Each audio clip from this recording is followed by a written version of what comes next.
Hi అండి, అందరికీ నమస్తే. వెల్కమ్ టు చెన్నై అత్త కుకింగ్.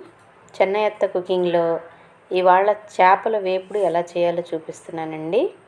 ఇవి తయారు చేయడం చాలా ఈజీ అండి. దీనికి చాలా తక్కువ ఆయిల్తో చేపల వేపుడు ఎలా చేయాలో చూద్దామండి.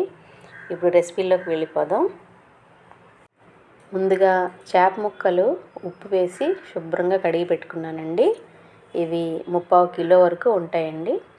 ఈ సైజు కట్ చేసి పెట్టుకుంటే సరిపోతుంది.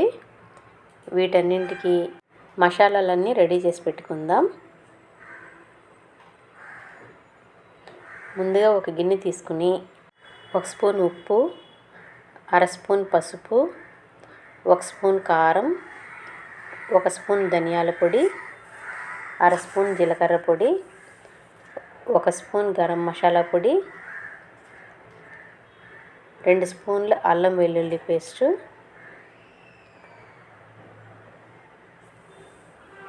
1 అరచెక్క నిమ్మరసం ఇందులో పిండుకోవాలి.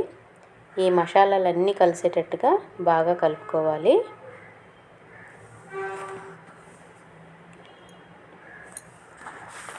ఇప్పుడు వీటన్నింటినీ ముందుగా శుభ్రంగా కడిగి పెట్టుకున్న చేప ముక్కలకు రాయాలండి.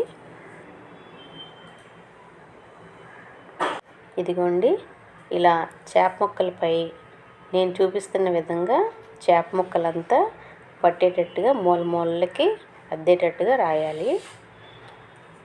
ఈ మసాలాలంతా పైన కింద కూడా అటు ఇటు తిప్పుకుంటూ చేప ముక్కలన్నీ మసాలా అంతా పట్టేటట్టుగా రాసేసుకోవాలి. ఇది 1 గంట పక్కన పెట్టుకోవాలి. 1 గంట తర్వాత స్టవ్ వెలిగించుకొని దోసల పెనం పెట్టుకోవాలి. దీన్ని బాగా వేడెక్కనివ్వాలి. దీంట్లో 3 నుంచి 4 స్పూన్లు ఆయిల్ వేసుకోవాలి. ఆయిల్ కాగాక మంటను లో ఫ్లేమ్లో పెట్టి ఈ మ్యారినేట్ అయిన చేప ముక్కలను ఒక్కొక్కటిగా ఈ పెనం పైన పెట్టుకోవాలి. ఇవి లో ఫ్లేమ్లోనే వేయించాలండి. మీడియం లేదంటే హై ఫ్లేమ్లో ఉంచితే లోపల ముక్క ఉడకకుండా పైన మాత్రం వేగిపోయినట్టు కనిపిస్తుందండి. అందుకే నేను లో ఫ్లేమ్లోనే పెట్టి వేయించుకుంటున్నాను. ఇవి బాగా వేగే వరకు 10 నిమిషాలైనా కదపకుండా ఒక సైడ్ వేగనివ్వాలి. వేసిన వెంటనే తిప్పేస్తే మసాలా అంతా పెనానికి అతుక్కుపోతుందండి. అందుకే ముక్క కొంచెం వేగే వరకు ఉంచి ఇలా నేను చూపిస్తున్న విధంగా ఒక సైడ్ వేగాక తిప్పుకోవాలన్నమాట.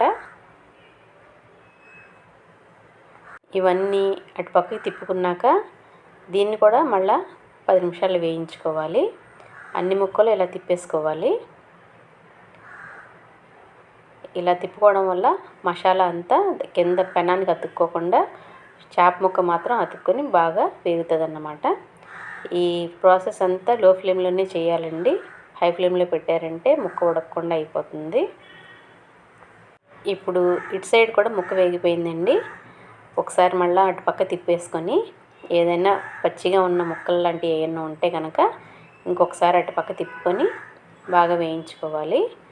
నేను సరిగ్గా వేగలేని ముక్కలు లాంటివి ఉంటే వాటిని మధ్యలోకి తీసి బాగా వేగిన ముక్కల్ని చివరికి తీసి వేయించుకుంటున్నానండి.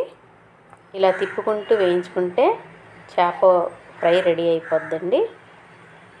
ఈ చేపల ఫ్రై రసమన్నంలో కానీ సాంబార్ అన్నంలో కానీ ఏదన్నా పులుసు అన్నంలో కానీ తింటే చాలా టేస్టీగా ఉంటుందండి. ఒకసారి తప్పకుండా ట్రై చేయండి.